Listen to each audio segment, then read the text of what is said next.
আসসালামু আলাইকুম। আজকে আমি করতেছি হলো মিনি মাছ দিয়ে সর্ষে বাটা দিয়ে মিনি মাছ রান্না করব চচ্চড়ি। হ্যাঁ, ইউজুয়ালি তো আমরা ইলিশ মাছ করি, তো আজকে মিনি মাছটা করব, মানে রয়না মাছ। এই মাছটাকে অনেকে রয়না মাছ নামে চিনে। তো এখানে আমি মিক্স করছি হলো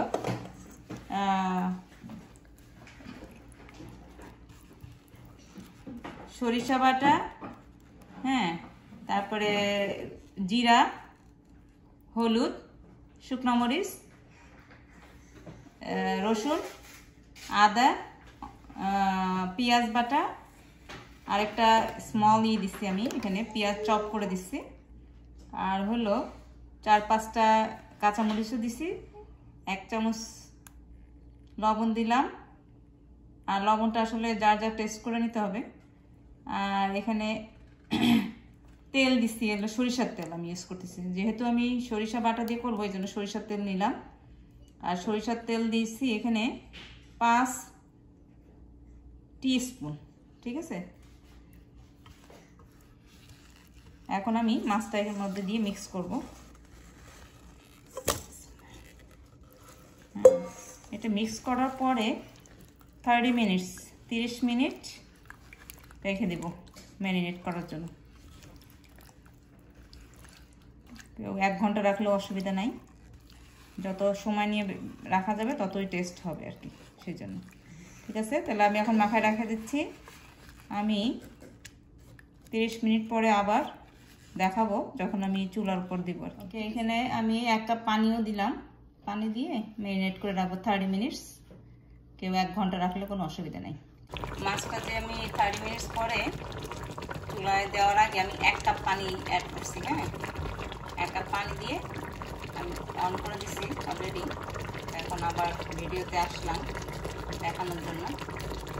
1 কাপ পানি দিয়ে, এখন এটা একটা অপশনাল কথা আমি বলবো, সেটা হলো আমি এর মধ্যে কিছু পালং শাক দিব। একদম এই পানিটা একটু কমে গেলে, আধা হয়ে গেলে, তখন আমি কিছু পালং শাক মিক্স করবো আর কি, যেহেতু আমার খুবই ইচ্ছা করতেছে এই জন্য। এটা অপশনাল, তোমরা দিলে দিতে পারো, নাও দিতে পারো। হ্যাঁ, এইভাবে আমি পালং শাকটা দিচ্ছি। আসলে পালং শাকটা আমি ফ্রেশ পালং শাকটাই, হ্যাঁ, নষ্ট হয়ে যাবে দেখে ফ্রিজে আমি ডিপে করে রাখছিলাম।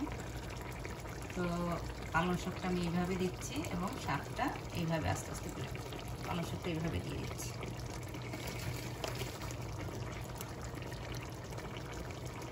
এইভাবে মাছটা একটু এই সাইড করে আমি এইভাবে পালং শাকটা দিচ্ছি।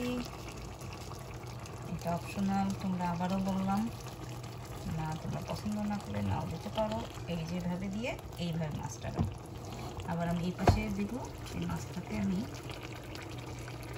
সাইডে তুলে নিলাম, সাইডে সরে নিচ্ছি একটু যেভাবে, এইভাবে সাইডে সরে নিচ্ছি। আর আমি এইভাবে দিচ্ছি, দিয়ে মাছটাকে আবার এখানে দিচ্ছি। জাস্ট অল্প অল্প অল্প কিছু স্বাদ দিচ্ছি, অনেক না, জাস্ট টেস্টের জন্য। এই হচ্ছে বাস হয়ে গেছে, আর দেবো না, এই অল্প টেস্ট, জাস্ট টেস্ট হবে। ঠিক আছে, শেষ। আর 10 মিনিট পরে আমি এটা নামাই নেবো আর কি। একটু জাল হইতে থাক, একটু পানিটাও কমে যাক, 10 মিনিটের মধ্যে হয়ে যাবে, তখন আমি নামাই নেব। আমি ঢেকে দেবো। 10 মিনিট পরে আরও ভালো কথা, এটা কিন্তু মিডিয়াম লো মিডিয়ামে আমি করছি, রান্না করছি। মিডিয়াম এবং লো, হাইতে দিলে নিচে ধরে যাবে, এই জন্য আমি মিডিয়ামে রান্না করছি আর কি।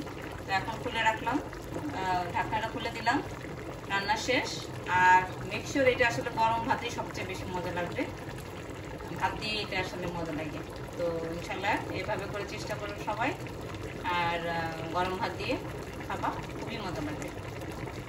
Thank you.